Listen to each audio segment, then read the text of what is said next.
पूरा भारत ही नहीं बल्कि पूरा विश्व इस समय कोरोना महामारी से ग्रसित है। और इस महामारी के समय अगर कोई पेशा युद्ध स्तर पर काम कर रहा है तो वो सिर्फ एक ही पेशा है, वो पेशा है डॉक्टरी का पेशा।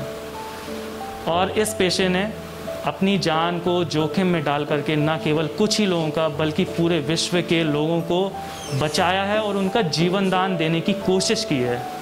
शायद इसीलिए डॉक्टरी पेशे को न आज से बल्कि कई वर्षों से, हमेशा से ही डॉक्टरी पेशे को भगवान का दर्जा दिया जाता है और भगवान का फरिश्ता कहा जाता है। नमस्कार, मैं आपके साथ हिमांचल और कैमरे के पीछे जो है सफल सोनी।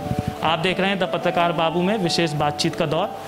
और आज इस विशेष बातचीत के दौर में हमारे साथ विशेष मेहमान मौजूद हैं, डॉक्टर गुलसेर, जो कि सीनियर डॉक्टर हैं। डॉक्टर गुलसेर से आज हम सबसे महत्वपूर्ण बिंदु पर बात करेंगे और वो महत्वपूर्ण बिंदु है ब्लैक फंगस, म्यूकोरमाइकोसिस जिसको कहते हैं। तो हम उनसे जानेंगे कि इस बीमारी के बारे में क्या है, लेकिन उससे पहले आप डॉक्टर गुलसेर के बारे में हमारी ये रिपोर्ट देखें। प्रदेश की बुंदेलखंड के हमीरपुर जिले की राठ तहसील में वर्ष 1982 में जन्मे डॉक्टर गुलसेर अहमद ने अपनी शुरुआती तालीम राठ से ग्रहण की और बाद में उच्च शिक्षा के लिए उन्होंने लखनऊ में कॉम्पिटिटिव एग्जाम की तैयारी की, जिसके बाद डॉक्टर गुलसेर को उत्तर प्रदेश के जाने माने medical college king George medical university में दाखिला मिला। उनकी मेहनत और काबिलियत को देखते हुए उनके कॉलेज ने उनको वर्ष 2003 में गोल्ड मेडल से सम्मानित किया।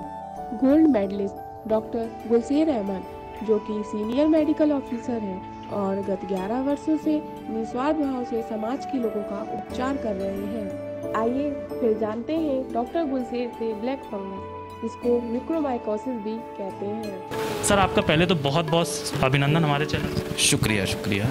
सर, जैसा देख रहे हैं कि कोविड पेशेंट ऑलमोस्टली रिकवर हो जाते हैं अगर कोविड किसी को हो रहा है और टाइम पे इलाज ले रहे हैं, लेकिन सर ये देखने में आ रहा है कि बीते कुछ दिनों से कि म्यूकोरमाइकोसिस जो ब्लैक फंगस है वो सबसे ज़्यादा देखने में आ रहा है गुजरात तरफ पे। तो सर किस तरीके से इस म्यूकोरमाइकोसिस का क्या है ये म्यूकोरमाइकोसिस, हम पूरे इसके बारे में आप बताइए हमें। देखिए, ये जो म्यूकोरमाइकोसिस है ये एक्चुअली एक प्रकार का फंगस है, ठीक है। और इसको ब्लैक फंगस हम लोग इसलिए बोलते हैं क्योंकि इस फंगस का जो स्वरूप होता है तो ये जहाँ पर भी इन्फेक्शन करता है वहाँ पे काला रंग छोड़ जाता है, ठीक है ना। इसका मतलब ये जो इसका रूप होता है वो ब्लैक कलर का ही होता है। जनरली मोल्ड्स वगैरह जैसे ब्रेड होता है ना, तो हम लोगों ने जनरली ब्रेड पे देखा होता है कभी ग्रीन कलर का फंगस हो जाता है, कभी ब्रेड ज़्यादा दिनों की रख दो, कभी उस पर काले रंग का हो जाता है। तो एक्चुअली जो काले रंग का फंगस है वही अपना म्यूकोरमाइकोसिस बोला जाता है उसको। और ये जनरली हम लोग के वातावरण में हर समय रहता है, ठीक है। ऐसा नहीं है कि ये कोई बहुत नई चीज़ आ गई है, ये हर समय से रहा है और रहता है।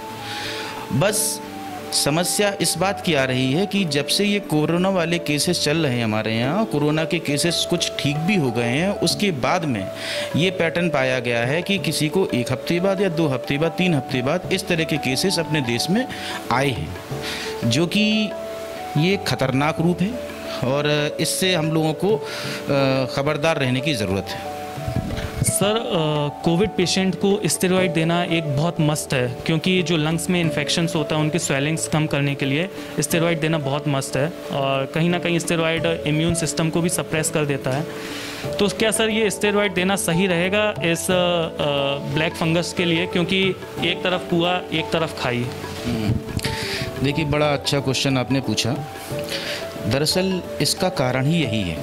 कारण क्या है कि कोरोना के जो पेशेंट होते हैं, तो एक्चुअली होता क्या है कि बाद में कोरोना निमोनिया करता है, और जिसका कि हम लोग पूरा देश, पूरे डॉक्टर्स हम लोग इसी चीज़ का इलाज कर रहे हैं। और इसके लिए स्टेरॉइड्स बहुत ज़रूरी होता है। और स्टेरॉइड्स का जो एक साइड इफ़ेक्ट होता है वो होता है इम्यूनोसप्रेसेंट, यानी ये इम्यूनिटी को रिड्यूस करते हैं। अच्छा, और इसमें सोने पे सुहागा इस फंगल के लिए तब हो जाता है कि जब कोई कोरोना का केस रिकवर होता है, ठीक होता है, उसको स्टेरॉइड चलाए जाते हैं, उसकी इम्यूनिटी वीक हो जाती है और वो डायबिटिक होता है।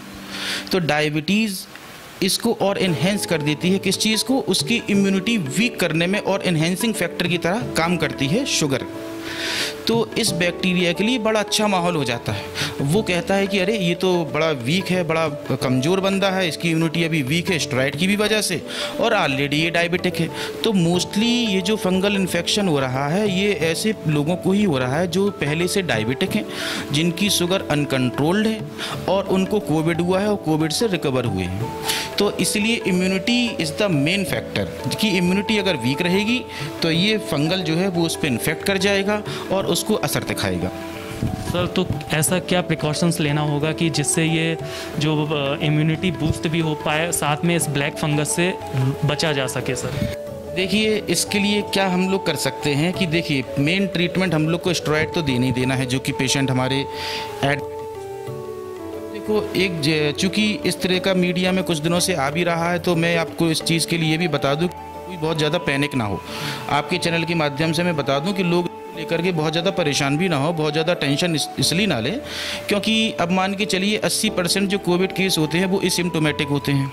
वो तो अपने नॉर्मल हल्के फुल्के कुछ भी नहीं हुआ, पता चला कोरोना हुआ निकल गया, उनको इस चीज़ से टेंशन लेने की कोई ज़रूरत। बचते हैं 20% केसेस। उन 20% में जो 15% केसेस हैं वो ऐसे हैं जिनको माइल्ड सिम्टम हुए हैं, जिसमें बहुत सारे लोग हो सकता है हम ही लोगों में से ऐसे हुए हों कि हम लोगों ने कुछ मेडिसिन ली, ड्रग्स लिया, घर में ही रहे आइसोलेट होकर और ठीक हो गए। बाकी जो 5% का पोर्शन है जो कि लगभग अस्पताल में जिनको भर्ती होना पड़ा, जिन लोगों को ऑक्सीजन की ज़रूरत पड़ी और उन लोगों को हम लोगों ने स्टेरॉइड्स वगैरह चलाए, ऐसे लोगों पे खतरा ज़्यादा है। ठीक है, तो अब मान लीजिए वो कोविड से ठीक होकर जब अपने घर पे जाता है तो उनको ये चीज़ें करना है कि अपने डॉक्टर से बिल्कुल कांटेक्ट में रहें कि शुगर उनकी बिल्कुल बैलेंस रहे। अगर शुगर उनकी बैलेंस रहती है और जो स्टेरॉइड उनके चल रहे हैं पोस्ट कोविड के आफ्टर कोविड, तो स्टेरॉइड का जो ट्रीटमेंट है वो डॉक्टर के बताए अनुसार लें। ऐसा नहीं कि अपने हिसाब से चल रहे हैं और अपने हिसाब से दवा ले लें कि हाँ स्टेरॉइड है। और कुछ लोग दरअसल यही गलती बहुत लोग कर रहे हैं, कुछ लोगों को ये पता चल गया है, कुछ पढ़े लिखे लोगों को ही, और वो पढ़े लिखे लोग ही गलती इसमें कर जा रहे हैं कि स्टेरॉइड का अच्छा सिस्टम होता, अच्छा इलाज हो रहा है, तो उन्होंने क्या किया अपने मन से स्टेरॉइड लेना शुरू कर दिया। ठीक है ना, और ये बहुत गलत बात है। स्टेरॉइड बिल्कुल डॉक्टर की सुपरविजन में चलना चाहिए और शुगर की जो भी जांच है वो आप डॉक्टर को अपना रेगुलरली बताते रहिए, अपनी जांचें करते रहिए, शुगर आप अंडर कंट्रोल रखे रहिए, तो आप इस बीमारी से बचे रहेंगे। और दूसरी चीज़, ये बीमारी का होता कैसे है मैं आपको ये भी बता दूं। बीमारी क्या है, ये अपना जो फंगल होता है पूरे माहौल में अपना उड़ रहा है, चल रहा है, फंगस होता है, अपने नाक में पहुंचा और नाक से होकर के इसको आँख तक पहुंचने में लगभग मान के चलिए 4 दिन का वक्त लग जाता है। जब ये आँख में पहुंचता है और आँख के बाद से कुछ केसों में ये ब्रेन में पहुंच जाता है, लगभग 1 दिन लगता है। होता क्या है कि जब किसी बंदे को सर में दर्द होने लगे, आँख में दर्द होने लगे, नाक में दर्द हो, आँख में ललामी होने लगे, ठीक है, इस तरह के लक्षण आएंगे और नाक में मान लो वो उंगली डालता है बंदा, कुछ ब्लैक सा पार्टिकल अगर उसके निकल के आता है तो ये बिल्कुल वार्निंग साइन है, उसको तुरंत अपने डॉक्टर से मिलना चाहिए। That are the early signs of this black। बिल्कुल ये अर्ली साइन है, ये वार्निंग साइन हम लोग कहेंगे कि अगर ऐसा हो रहा है कि सर में दर्द हो रहा है, आँख में दर्द हो रहा है, आँख में ललामी आ रही है, नाक में दर्द हो रहा है और उसको खांसी भी आ रही है, शॉर्टनेस ऑफ ब्रेथ भी है, तो ये सारे लक्षण अगर आ रहे हैं तो उसको तुरंत डॉक्टर से कांटेक्ट करना चाहिए और डॉक्टर को इस बारे में बताना चाहिए। और इस बीमारी में जितना जल्दी डॉक्टर से कांटेक्ट करेगा, जितनी जल्दी ट्रीटमेंट शुरू हो जाएगा, इसकी रिकवरी उतनी अच्छी है और जितना डिले होंगे तो उसकी रिकवरी उतनी ही ज़्यादा डेंजरस है। सर एक सबसे महत्वपूर्ण सवाल, जिस तरीके से कोविड कांटेक्ट में आने से स्प्रेड हो रहा है, क्या ये भी इसी तरीके से स्प्रेड होगा? नहीं, इसका ऐसा नहीं है क्योंकि ये तो फंगल इन्फेक्शन है। जैसे कोविड अपना कंटेजियस है कि मेरे को हुआ, मैंने आपको दे दिया, इन्होंने इनको दे दिया, इसका ऐसा सिस्टम नहीं है कि अगर परिवार के किसी एक सदस्य को हो गया है ये तो दूसरा सदस्य कोई सोचे कि ये मेरे को हो सकता है। इसका इस तरह का कोई स्प्रेड नहीं है कि वो बंदा किसी दूसरे को दे दे। हाँ, एरोसोल के माध्यम से कि अगर इस तरह से उस तरह से मेरे को हुआ है और आपको हो जाए, चूँकि आपकी इम्यूनिटी वीक है, आप भी कोविड पेशेंट रहे, तो वो बात अलग है। लेकिन ऐसा नहीं है कि मेरे को हुआ है तो मैं अपनी फैमिली को दे सकता हूँ या 4 लोगों को दे सकता हूँ, नहीं ऐसा। कितना सीवियर रहेगा सर ये इन्फेक्शन? देखिए, सीवियरिटी के बारे में अगर कहें तो घातक तो बहुत है। इसमें मोर्टेलिटी रेट आप मान के चलिए 50% है। 50% मोर्टेलिटी रेट है इसका कि अगर मान लीजिए 100 लोगों को ये होता है तो 50 लोगों की लगभग डेथ हो जानी है। ऐसा अभी तक के जो केसेस है उनमें हुआ है। सर इस टाइम पे एक सबसे ज़्यादा ये भी चीज़ देखी जा रही है कि महाराष्ट्र में कोविड केसेस कंटिन्यूसली बीते कुछ दिनों से कम आ रहे हैं। और सर ये चीज़ देखा जाता है कि अगर कोई चीज़ चरम सीमा पर पहुंच जाती है तो फिर वहां से उसको बैकफुट होना पड़ता है। तो क्या ये सही समय है आंकना कि जो कोविड की दूसरी लहर है वो वापस कम हो रही है, अब फिर से सिचुएशंस नॉर्मल आ रहे हैं?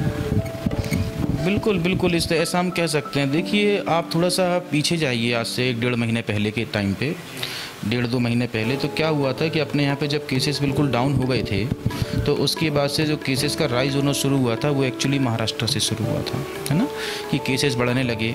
मुंबई में, पुणे में केसेस बढ़े और फिर ओवरऑल फिर महाराष्ट्र में बढ़ते चले गए, उसके बाद से फिर ऑल ओवर इंडिया बढ़ते चले गए। तो अब क्या हुआ है कि अब केसेस का जो अपन डाउनफॉल देख रहे हैं महाराष्ट्र में पिछले कुछ दिनों से, तो अब पूरी की पूरी उम्मीद है कि अब ये जो ग्राफ है ये डिक्लाइन होता चला जाएगा। महाराष्ट्र में भी डिक्लाइनिंग शुरू हो गई है, गुजरात में भी देख रहे हैं ये पैटर्न, अपने यूपी में भी कुछ दिनों से केसेस में डाउनफॉल आ रहा है। तो अब ये पूरा का पूरा प्रतीत हो रहा है और ऐसी पूरी उम्मीद है कि अब ये जो ग्राफ का डिक्लाइन शुरू हो रहा है तो ये गिरावट अब होती चली जाएगी। और बहुत सारे लोग जो इन्फेक्टेड हो चुके हैं और बहुत सारे लोग ये सिम्टोमेटिक होकर निकल चुके हैं और बहुत सारे लोग ऐसे भी हैं जिन्होंने वैक्सीन ले रखी है। तो इस वजह से ये सारे के सारे फैक्टर मिलके अब अपने ग्राफ को नीचे की तरफ ले जाएंगे, ऐसा हमें पूरी उम्मीद है। और हाँ, एक चीज़ मैं और आपसे कहना चाहूँगा और आपके चैनल के माध्यम से जो सारे लोग इस अपने कन्वर्सेशन को देख रहे हैं उनसे भी मेरी गुजारिश ही रहेगी कि आप लोग जो सोशल डिस्टेंसिंग का सिस्टम सरकार ने बना रखा है, सारी दुनिया में चल रहा है, उसका पालन करें और मास्क जो है वो ज़रूर लगाएं। और अब जो कंसेप्ट है कि वैक्सीन लग गई, मुझे तो कोरोना हो चुका है, अब मेरे को दोबारा नहीं होगा, मुझे वैक्सीन लग गई है, अब हमें हो नहीं सकता, तो आप फ्री होकर के, टेंशन फ्री होकर के बिल्कुल बिना मास्क के घूमने लगे, ये बहुत रिस्की है।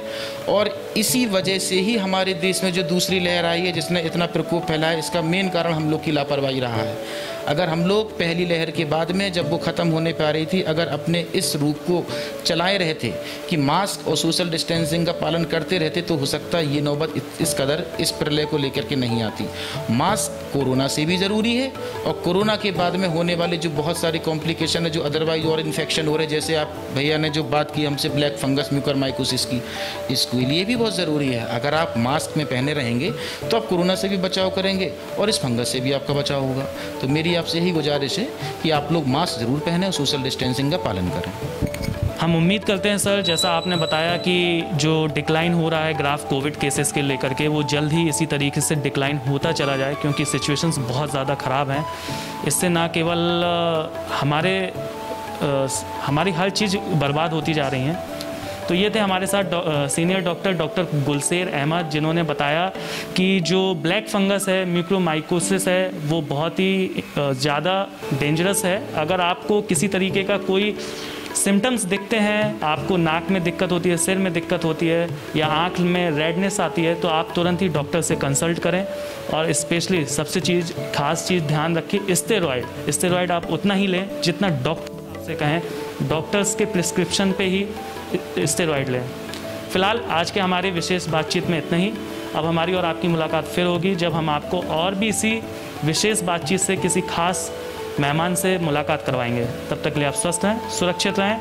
साथ ही आपको एक हिदायत भी है कि पूरा भारत, जैसा आप सभी जानते हैं कि कोविड से फेस कर रहा है, कोविड की दूसरी लहर से फेस कर रहा है, तो आप घर से में रहिए, सुरक्षित रहिए और घर से तभी निकलिए जब बहुत ही ज़्यादा आवश्यकता हो। और अपने समय आने पर वैक्सीन ज़रूर लगवाएं। वैक्सीन लगवाने के साथ साथ अगर आप कोविड को रिकवर कर चुके हैं तो ब्लड प्लाज्मा डोनेट ज़रूर करें, ताकि दूसरे की भी जान बच सके।